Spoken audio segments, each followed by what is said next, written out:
This week I have a story for you set in a future where a renegade scientist believes the Earth is about to undergo catastrophic cooling to the point where the air itself turns to a liquid.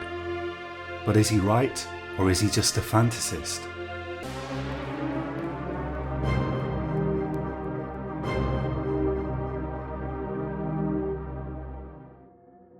On the morning of October the 17th, 2122, Professor Alan Bracknell was released from prison after serving a 4-year sentence for science denial. At the time I was making a bit of extra cash driving rickshaws, and the prison service paid me to go and pick him up and take him home. He had become awfully weak in prison, and he couldn't walk far by himself. As I pedalled up to the prison gates, I saw him for the first time in real life. He seemed frail and sad, a lonely, diminutive figure carrying a small suitcase, once respected and now cast out from polite society and fit only for the company of fellow criminals. He clambered shakily into the rickshaw. "Ready?" I said. "You know the address?" he said. "Sure do," I replied. I felt sorry for him and I didn't want to be impertinent, but as we coasted along between the vast concrete towers of Yambaya Street, I couldn't resist. "Aren't you that professor that says the sun's going to stop working?" I said. I could see his face in the mirror and he gave a wry smile. "Very same," he said. "I thought your sentence was a bit harsh personally," I said. I couldn't have said anything much stronger than that without risking getting locked up myself. "Very kind," he said. "Your wife's not here to meet you," I said. "She doesn't know I'm out," he replied. "I didn't know they were releasing me till 20 minutes ago." We drove on for a while in silence. I wondered what he was thinking about. Eventually I turned down Makunga Avenue and we entered the long covered shopping area, which had been designed to protect people from the heat, but was always freezing. "I remember when this was called Oxford Street," he said, eyeing the vast concrete arches. "That must have been decades ago," I said. "Yep," he said, and he lapsed into silence again. After a while I said to him, "Between you and me, do you really believe the sun is going to die?"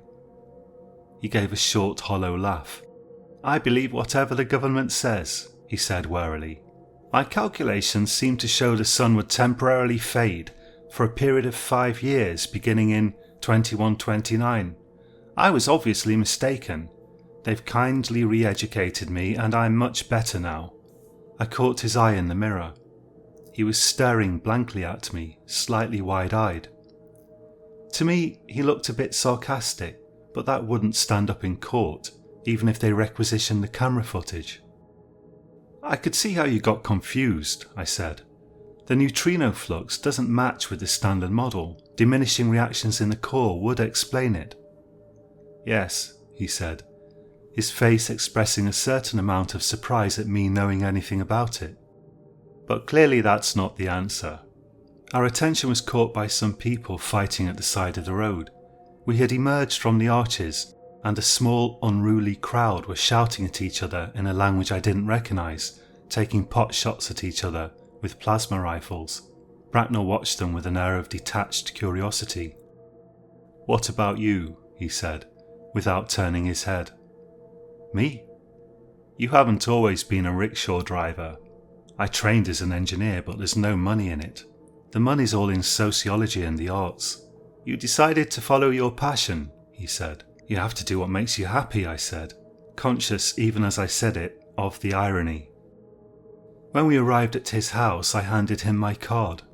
"Ping me if you need a rickshaw any time," I said. "I'll give you a 10% discount. I work all hours." He took the card and nodded affably at me. I sat and watched as he rang the door of his own house. A woman opened it and flung her arms around him, crying.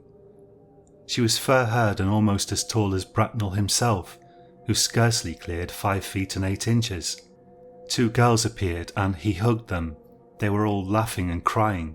I pedalled off towards my tiny flat. It was the end of a long day and I was exhausted. When I got in, I immediately took 2 tablets for the pain in my knee I heated up some mealworm protein in the microwave, wolfed it down, and hit the bed without even checking for cockroaches. It took me a long time to get to sleep that night. I spent a lot of time thinking about Bracknell, his work, his prison sentence, and his trial. Not all of my thoughts were properly in order from a legal standpoint.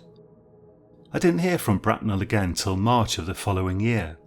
He sent me an odd request asking if I'd be so kind as to meet him at his house to discuss an issue of engineering. In those days, you didn't just start plying a trade like you do today. If you wanted to eat, you usually had to sell your time to a corporation, and very few corporations wanted engineers. Engineering tasks were handled largely by robots. To be an engineer then was similar to being a philosopher today. Few people found a need for it, and if you wanted to be an engineer, then you or your parents had better have deep pockets. Unfortunately, neither I nor my parents had deep pockets. I couldn't really imagine what Bracknell wanted with an engineer. I thought perhaps he wanted someone to discuss his ideas with, but I didn't fancy going to prison, and I resolved to be pretty forthright if he started on all that. Even so, I was intrigued enough to go and meet him. By then, he had evidently had to move out of his former house, probably for reasons of economy, and he lived in an apartment on the 43rd floor. When I knocked, he opened the door almost immediately. Come in, he said. He looked an entirely different man to the one I'd picked up at the prison. He had grown a greyish beard, and he was dressed in a dark shirt and a jacket of some archaic weave. He looked healthy, happy. Inside, his wife came forward to meet me. "This is Julia," he said. She smiled warmly and informed me she had heard a lot about me, which I found surprising since the one and only time I had met Bracknell was when I had driven him home from prison nearly half a year ago. "The children are away at an after-school meeting," said Bracknell, "but I would like to introduce you to Enzo Miles." As we emerged from the tiny claustrophobic hall into the almost equally claustrophobic living room, I saw a man rise to his feet and proffer his hand. But not just any man. No, the man before me, you should know, was one of the richest and most powerful men on the planet, and the idea that he should be in the living room of a convicted denialist like Bracknell and proposing to shake my hand was entirely astonishing.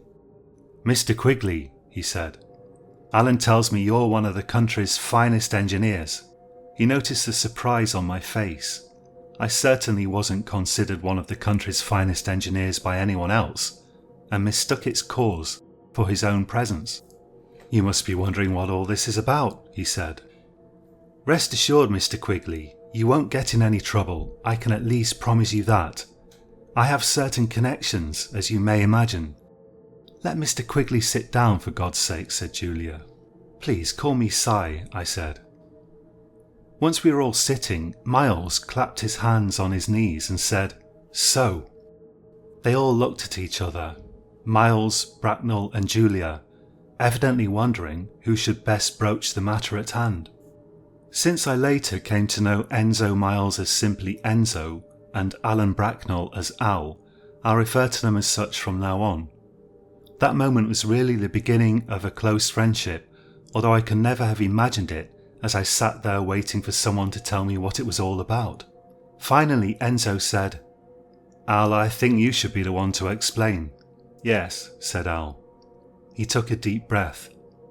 "Well, here's the situation, Mr. Quigley." Then he said, correcting himself with a smile, "Si."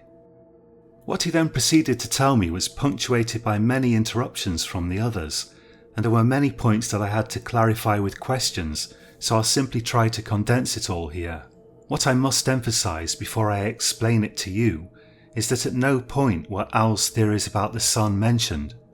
If the police were listening to us and recording our conversation, which they probably were, they would not have been able to pin anything on us. Needless to say, the police in those days were incredibly corrupt, and I don't doubt they could have simply concocted some pretext for locking Al up again if they'd wanted to, but either they no longer cared what he did as long as he didn't voice his theories in public, or else Enzo's connections staved them off.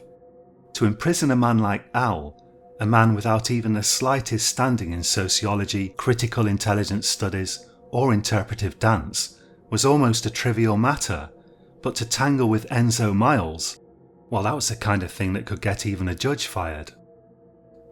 It seemed that Al proposed to build a kind of ship, that is, a sort of vast submarine capable of holding 1,000 individuals and a selection of animals for at least 3 or 4 years. The submarine, or ship as he called it, would be built entirely on dry land in the midst of the unpopulated eastern counties. It would be designed to sail immersed not in water, but in liquid air. It's obvious that such a thing would be quite useless unless Al's theories about the sun turned out to be correct, but those, I can assure you, were never mentioned at all. Enzo, of course, would supply the necessary funds and connections to acquire the land that was needed. Al would work mostly on robotics. Julia was apparently a plant biologist, another career with very little money in it, who planned to build enormous indoor farms.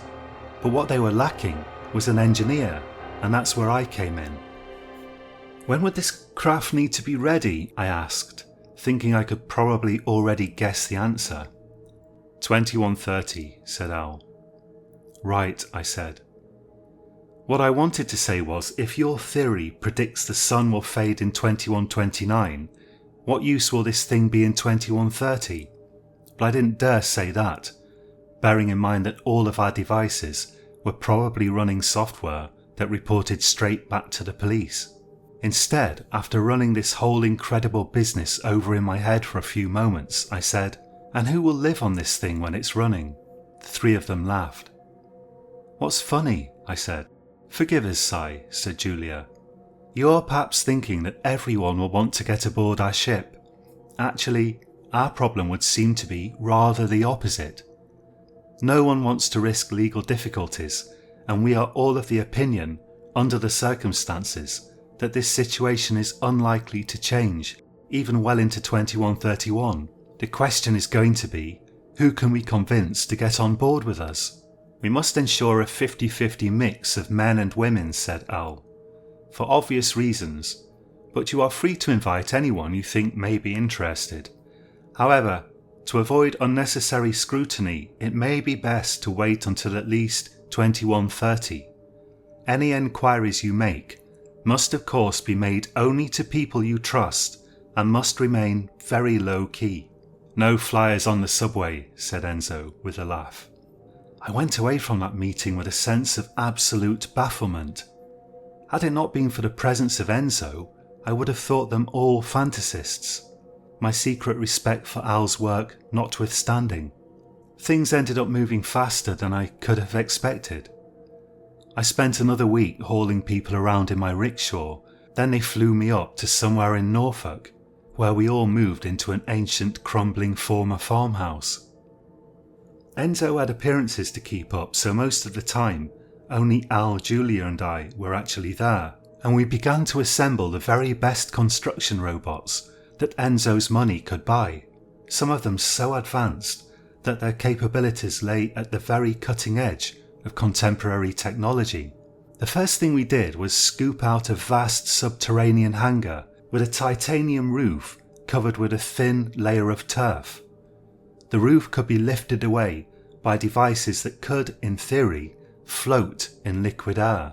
Barring the presence of liquid air, of course, they were quite useless. Within the hangar we had considerably more freedom to speak. One of the very next things we did after finishing the outlines of the hangar was to install scanners to ensure that none of us would ever forget to divest ourselves of electronic devices before entering it, since we had to assume they were all compiling reports for the judiciary on a daily basis. Al arranged some tapes that created fake harmless conversations for the police to dissect at their leisure. We worked steadily for nearly 5 years until 2128, and our vast ark began to take shape. Even though only 5 people in the world knew about it, Enzo and his girlfriend, Al, Julia and myself, or 7 if you count Al and Julia's children, I dutifully constructed living quarters sufficient for 1,000, divided into separate, self-contained apartments of rather generous proportions. I have little doubt that we could have rented the place out as luxury flats if we had wanted, since the living quarters were undoubtedly luxurious compared to the often windowless concrete boxes that most people lived in at the time. I don't know how word leaked out about our project. Some of the robots we used may have transmitted information back to the companies that made them, and someone there may have put 2 and 2 together and made 5. That was the only thing I could think of. Of course, all our corporations were just as fantastically corrupt as our politicians. Enzo started to attract a lot of attention from the media. They said he was working with a convicted science denier, which was true I suppose, on a bunker to protect himself when the end of the world would supposedly arrive in 2129.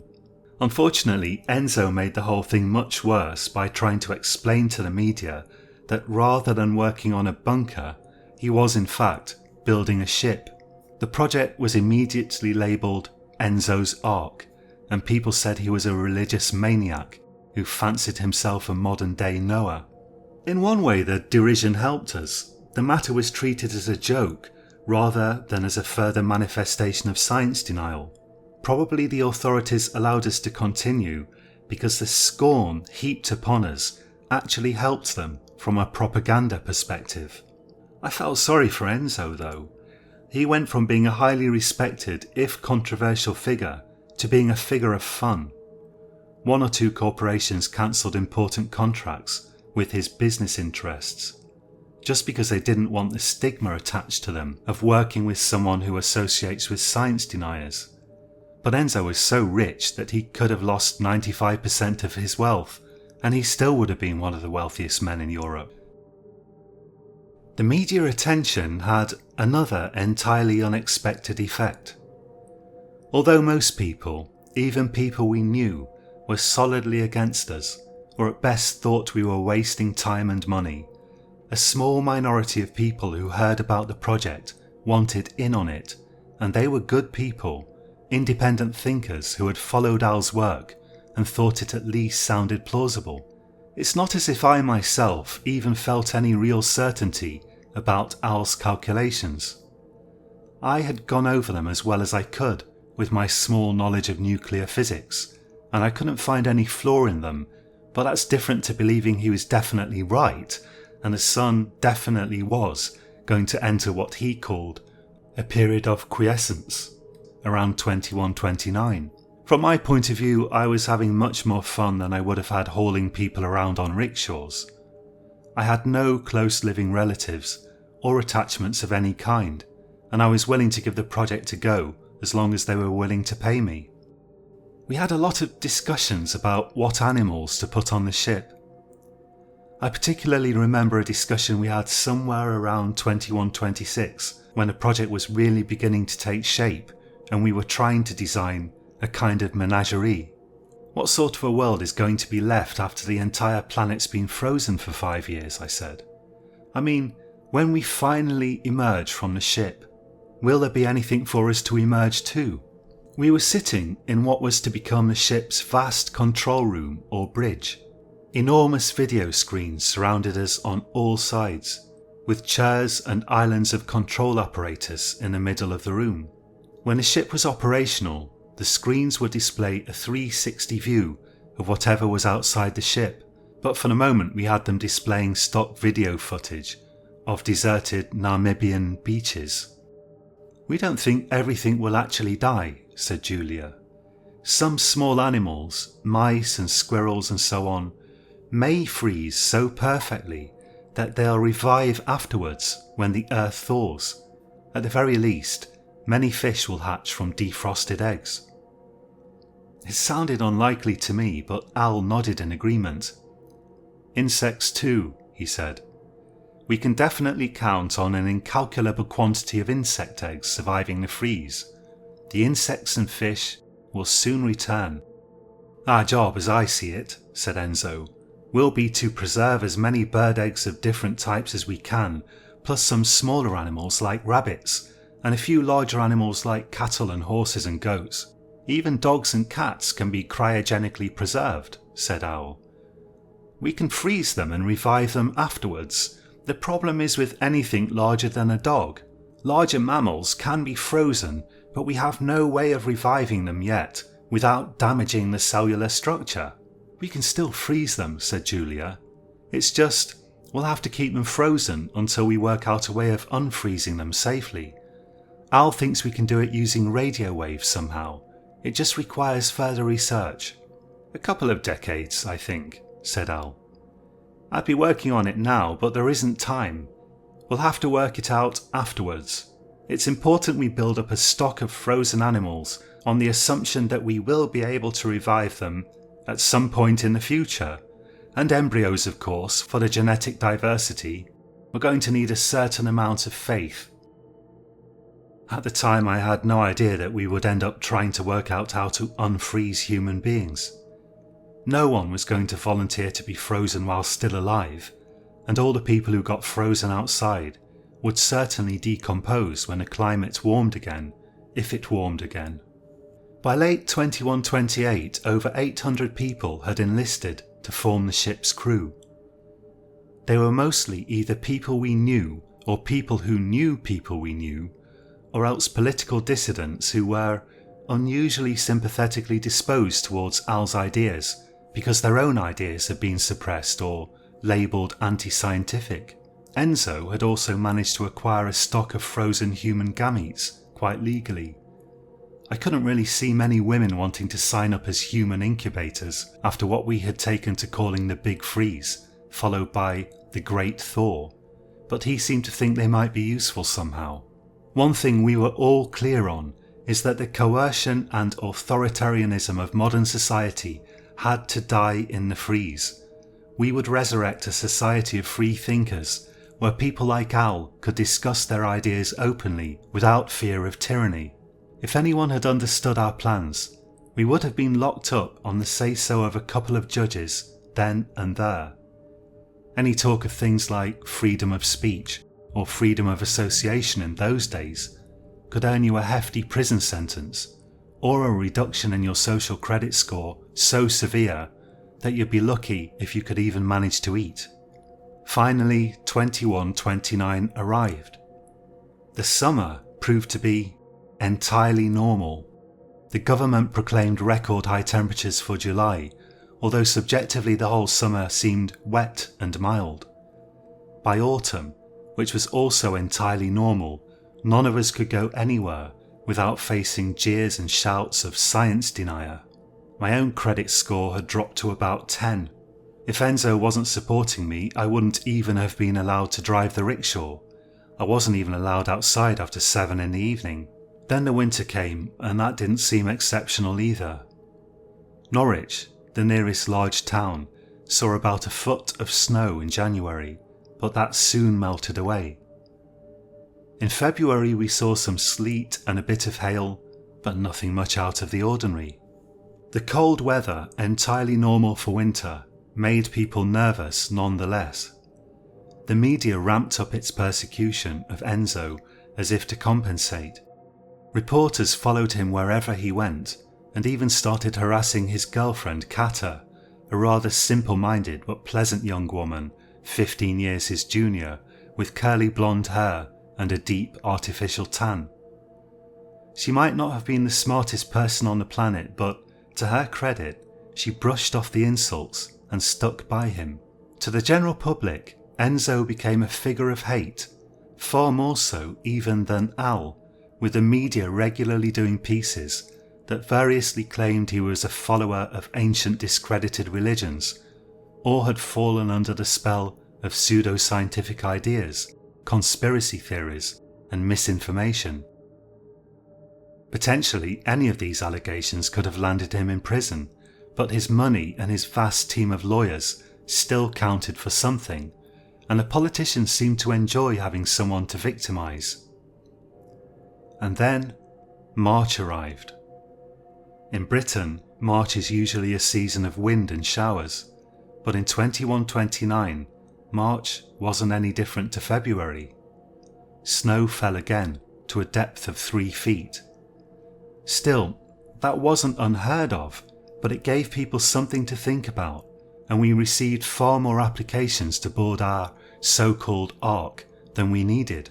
Our quota of people was by then entirely filled, and we could consider further applications only from occasional individuals whose skills might prove unusually useful. In April it became clear that something was indeed wrong with the sun. The March snow thawed briefly, only to resume and recover northern Europe, and indeed half of the northern hemisphere, to a depth of several feet.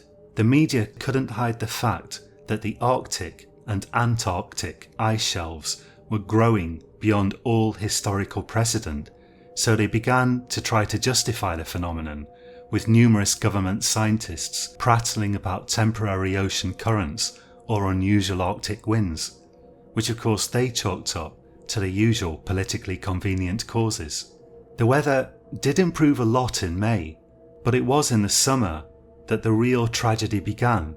The skies remained consistently grey and the weather cool all throughout the year, and all over the world crops died or failed to grow. At first, the media reported on vast famines in Africa, South America, the Middle East and Asia, but as the desperate need for food grew in the rich Western countries, and as Western governments increasingly used harsh and underhand tactics to divert food to the West, all mention of the famine ceased. I have no doubt that the order to stop reporting on the famines and to censor the internet came from the very top. All the Western governments acted in lockstep. 2130 was absolute chaos. The world began to dissolve into war and conflict. Scientists everywhere were measuring a dimming of the sun's radiation and a disturbing diminution in neutrino flux. And you think under the circumstances, people might have turned to Al for an explanation of what was going on, but the world's governments became preoccupied with maintaining order, and he remained persona non grata. He did receive a number of police visits, however, and probably only Enzo's remaining and increasingly tenuous grasp on power saved him. We doubtless would have all ended up facing compulsory euthanasia nonetheless, had it not been for the June uprising. The British government had seemed invulnerable, but after revolutions took place in the USA, France, Italy and various other countries around the world, and after rations had been further reduced and people were beginning to die of starvation even in the West, the government finally fell. For some of us, that was a time of tremendous hope. You see, we thought we might be able to convince the new government, which was basically a military dictatorship with a thin veneer of democracy, to finally take action, perhaps saving many more lives than we could hope to manage. But our hopes proved misplaced. The new government threw the old science hacks and journalists in prison, executed a bunch of them, and busied itself with attempting to procure food by any means possible. Even though the old credit scores were discarded, and we were allowed a certain degree of latitude in speech and behaviour compared to previously, all talk of the sun's aberrant behaviour continuing was damned as defeatism, and the new regime wasn't really any more sympathetic to our aims than the previous regime.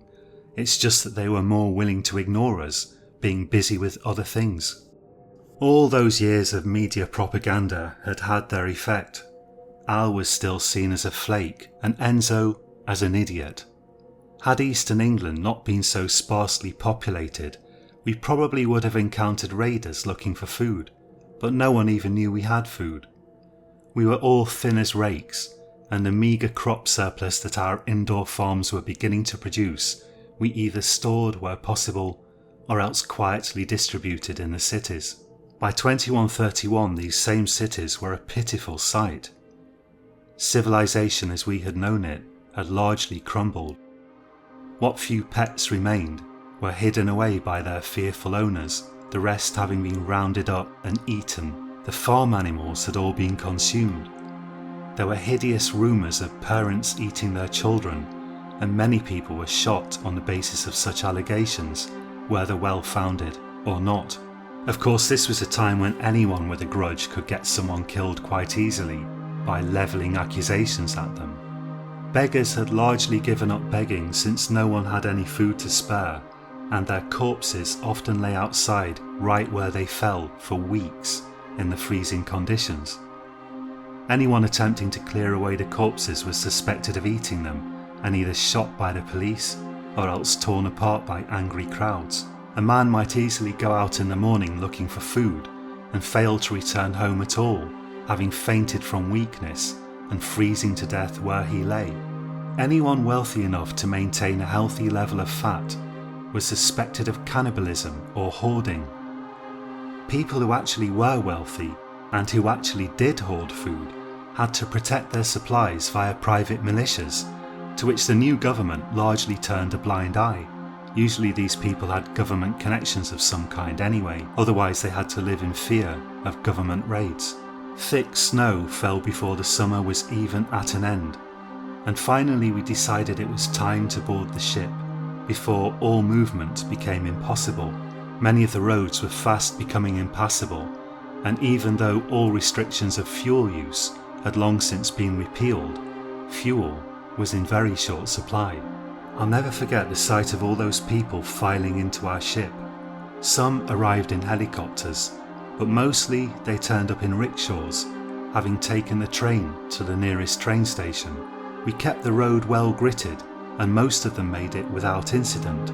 Then we had to take them in groups, down in the lift, and into their living quarters in the ship, explaining to them where all the common areas were and how to get in and out. None of them backed out when we showed them around, although for quite a few of the wealthier ones, their standard of living in the ship represented a step down compared to what they'd been used to, even under current conditions of general societal breakdown. We had acted hardly a moment too soon. By October, the train no longer ran, and long-distance travel became impossible for all but the very rich. Everywhere the snow was piling up, and the whole of northern Europe was lashed with vicious ice storms, where winds of 150 miles an hour smashed hailstones into buildings and faces without mercy. The situation in southern Europe was no better either. Italy, Greece and Spain dissolved into complete anarchy amidst mass starvation. There isn't space here to document the terrible problems we faced over the winter, but they were nothing compared to the problems people were facing elsewhere. In comparison, our ship was a haven of peace and tranquility. Everyone had enough to eat, although there was no surplus. Rationing was strict, and our food supply wasn't exactly of the finest quality. Most of it was genetically engineered for compactness and ease of growth, and a lot of it was grown in tanks. Under ordinary circumstances, we would have preferred not to eat it. The ship was powered by fuel we'd stored up earlier, and we had enough to remain where we were for a year and a half. When that terrible winter was supposed to come to an end, in March of 2132, no doubt most people expected the ice to at least melt, but instead, conditions dramatically worsened. The sun became dim even to the naked eye, and the snow froze hard. Even the new government found it convenient to pass the dimming off as due to volcanic activity, comparing the situation to the terrible years following 536 AD, but few were really convinced. When more snow fell, it stayed put, building into a layer that was already 4 yards thick by May. By June, the average outside temperature had dropped to -20 Celsius. It was as cold as an unusually cold day in a Hungarian winter, and it stayed like that, dropping even further at night and rising to perhaps -15 by midday. When the big freeze properly arrived, it arrived suddenly, and only 2 months later than Al's predictions. Around the middle of June, temperatures declined sharply and carried on declining, every day colder than the last. Transmissions from the outside world grew sparse and infrequent, and what transmissions we could receive depicted only naked terror in the face of an implacable foe. Of the 5 of us, Kata was by far the worst affected. Al and I were technically minded people, more at home with machines than with humanity as a whole, although I wouldn't for one moment dare to compare my meagre abilities to his. Enzo hadn't attained his position in business without a certain ability to ignore ordinary human emotions when he found it necessary, but Kata cried every day for the terrible loss of life and the unfathomable suffering. Those poor people, she used to say, tears in her eyes. Enzo would hug her and try to tell her humanity would rise again and the world would recover, but it was impossible at times to take her mind off the sheer scale of pain and death. She wasn't crying for humanity as a whole, in the abstract. She was crying for the terrible suffering of countless actual individuals. By September of 2132, the hard snow was topped with a harder layer of ice, which we had to bore up through to take observations, and that became frosted over with a thin layer of frozen carbon dioxide. By December, the sun resembled only a pale moon. The oxygen liquefied in the air, falling to the ground bit by bit, forming a heavy mist that eventually settled into a pale blue liquid covering the carbon dioxide frost. Then the argon began to liquefy in a distinct thin layer, and finally the nitrogen. As far as we knew by then, nearly everything on the planet was dead or frozen. The entire planet, including the frozen seas, was covered to a depth of nearly 11 yards in blue liquid air. What remained in the gaseous state was not enough to sustain life of any kind. Once we saw that, Al announced that it was time to lift off without further delay. "Can't we just stay here?" said Enzo. "If we stay here we'll run out of energy and freeze to death," said Al. Enzo knew very well that the plan from the very start had been to cruise through the liquid air to volcanic vents in Iceland, where we could generate energy from the heat. But by then, many among our passengers were questioning the wisdom of trying to actually move the ship, and we almost faced a kind of mutiny. The number of test voyages we had been able to make was precisely 0, but there was no helping it. The 4 of us assembled on the bridge, Kata having no desire to be present. After setting off a bunch of charges in the ice above, designed to fragment it, Al gave the command, "Fire the explosive bolts," and I duly flipped the switches. The ship was rocked by 8 enormous explosions, and the entire titanium roof above us lifted off, pulled upwards by vast floats, temporarily filled with air, rendered gaseous by thermite charges, carrying with it an enormous layer of ice. As the ship's own floats inflated, the entire ship rocked and rose steadily. We had to navigate out from under our own roof before it fell back down again, and eventually we surfaced on top of an eerily calm ocean of liquid air. The view, I must confess, was spectacular. The sun still supplied enough light to make out the liquid surface, and above that was an astonishing blackness, the sky filled with an incredible plethora of bright stars, no longer twinkling as they once had, but shining steadily in the darkness. Large parts of land were of course visible, sticking out of the ocean like islands. Many buildings even poked incongruously out of the ocean of air, covered in ice and frozen carbon dioxide. "Captain Quigley," said Al, flattering me humorously with an improvised title, "kindly set a course northwest for Iceland." The ship was capable of no more than 20 knots, and it took us nearly 2 months to reach our destination. I won't try to detail all that we saw along the way, but I must note that our task was initially not easy, since we had to navigate our huge vessel around hills and the tops of buildings. It was fortunate that we had good maps. The air itself was filled with frozen corpses, fully visible in the lower half of the observation panels that surrounded us. We became habituated to the sight of the blank, staring faces of the frozen bodies of people and animals, bobbing up and down curiously due to strange upward currents, the causes of which were unclear. Finally, early in 2132, we arrived at our destination, a volcanic basin in Iceland, above which gaseous air spewed spectacularly upward. "We're going to get blown clean off the earth," Enzo said nervously. "No," said Julia, "have faith." We were all conscious of the irony.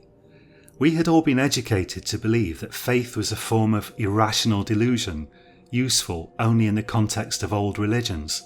But now, the only way we could fend off the terror was by trying to convince ourselves that Al's plans would work, even though the chances of failure were extremely high. True enough, Al had got us this far, and that was an astonishing achievement. He had also correctly predicted the dimming of the sun, and he had correctly predicted that the sun would not dim sufficiently to actually freeze the air. There was enough gaseous air left to just about keep the remaining air liquid at the prevailing temperatures, although if the air pressure had dropped just a little bit further, we would have been frozen in. Now our only option was one last leap of faith in his calculations. Placed above the volcanic basin, the ship would not be blown off upward or to the side, but would hover in a position that would enable us to drive our thermoelectric generators, thus keeping ourselves alive. It was here that disaster occurred. Not even Al could get everything right all of the time. As we were positioning the ship over the basin, some kind of leak occurred in Sector 4. Air rushed out and liquid air spilled in. The entire bridge became a mass of flashing lights and alarms. "Sector 4, said Enzo, with a horrified look on his face. "Kata!" There happened to be a bar in Sector 4, and it was in that bar that Kata had taken to spending most of her time. He bolted for the door. Julia was quick to react and she tried to get in his way, but he pushed her aside. "Enzo, no," she screamed. "You can't save her." He pushed her out the way and she was powerless to stop him. That left just the three of us on the bridge. "Seal off the sector," said Al, "quickly." "They'll die," I said. "If you don't do it, we'll all die," said Julia quietly. "Everyone." Well, there was no real moral dilemma. There were nearly 100 people in Sector 4, including Kata and now Enzo, but if I hadn't sealed it, that would have been the end of humanity. I programmed the emergency sequence, and the entire sector was soon cut off from the rest of the ship and proceeded to fill with liquid air. We checked the cameras. We saw nothing but images of people frozen with horrified expressions on their faces. Many caught in the act of running to imagine safety. Several people, horrifically, appeared to have been clawing at the locked exits from Sector 4 when the liquid air overtook them. We could only hope they had lost consciousness before being frozen, although it didn't really look that way. Then finally we located Kata and Enzo in the bar, locked in an icy embrace, flash frozen. In April of 2134, we observed a perceptible brightening of the sun. We watched day after day from the bridge as the air steamed and fumed, turning slowly back into gas. The sky slowly took on a bluish hue again, and when the remaining liquid air had thinned to 5 yards, Al gave the order to shift out of the basin. All in all, we counted 93 frozen bodies from that terrible day in 2132, including Enzo and Kata. They are still frozen now, kept safely in isothermal pods, and Al works every day to try to find a way to safely defrost them. God willing, one day we will succeed, and they will live again. The planet isn't the same as it once was, that's for sure. Most large mammals died, never to return. The only exceptions were the ones we had frozen, and we haven't yet figured out how to revive them. plus of course the few that we kept alive the entire time. We also lost most of the birds in spite of our best efforts, but the insects, the plants and the fish, they mostly returned. We also now have vast healthy herds of cattle, sheep and goats, not to mention more rabbits than we can easily handle, fortunately preyed upon by packs of wild dogs who are still strangely friendly towards humans. I suppose it's in their genes. Julia proposed we erect statues to Enzo and Kata, but Al and I demurred. We still had the real Enzo and the real Kata, already uncannily resembling statues.